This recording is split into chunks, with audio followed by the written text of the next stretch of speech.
Bonsoir, les informations pour ce mercredi 14 février. Il y a des progrès dans les procédures de réparation des maisons endommagées suite à l'explosion à l'entreprise CCCL en décembre dernier. Lors d'une conférence de presse ce matin, le chef de la direction de l'Agence des infrastructures des Seychelles, Jitesh Shah, a parlé des travaux que l'agence a commencés dans le cadre de ces réparations. Il a ajouté qu'environ 300 maisons situées sur des terrains privés ont été endommagées et qui ont besoin d'être réparées. Ces réparations seront effectuées sur les portes, fenêtres, plafonds ainsi qu'aux toitures. Pour entreprendre ces travaux, les personnes concernées devront signer un accord afin de recevoir de l'argent pour les réparations. L'Église catholique a exhorté les enfants à changer de mentalité en cette période de carême. Le père Maurice Milando a fait cette déclaration lors d'une messe à l'église du Bon Pasteur ce matin, destinée aux enfants de l'école primaire de Montfleury. La messe a eu lieu à l'occasion du mercredi des Cendres, qui est le premier jour du carême. Les autres comptons, bon Dieu. Les enfants de l'école primaire de Montfleury, de P3 à P6, accompagnés de leurs enseignants, ont rempli l'église du Bon Pasteur ce matin pour assister à la messe célébrant le mercredi des Cendres, qui est le premier jour du carême. C'est un jour de purification du corps et de l'esprit. Pour les chrétiens, c'est un jour de pénitence basé sur la prière et le jeûne. Pendant la messe, les enfants ont reçu des cendres sur leur front.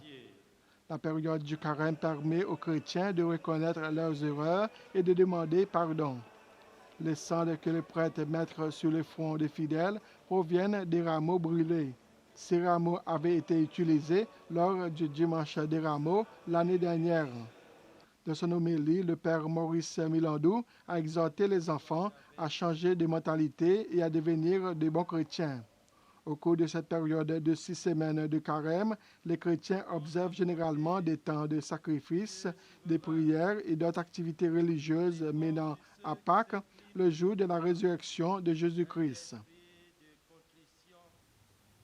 Le président de la République, Wavell Ramkalawan, s'est joint à plusieurs autres dirigeants mondiaux lors du sommet mondial des gouvernements qui se tient à Dubaï. Le président a prononcé son discours principal axé sur les initiatives et les approches des Seychelles pour garantir un tourisme durable et équilibrer la préservation.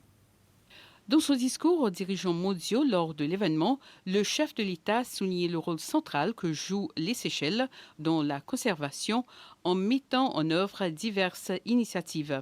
Des initiatives qui visent à promouvoir le tourisme durable et à sauvegarder l'équilibre écologique et le bien-être économique de la nation.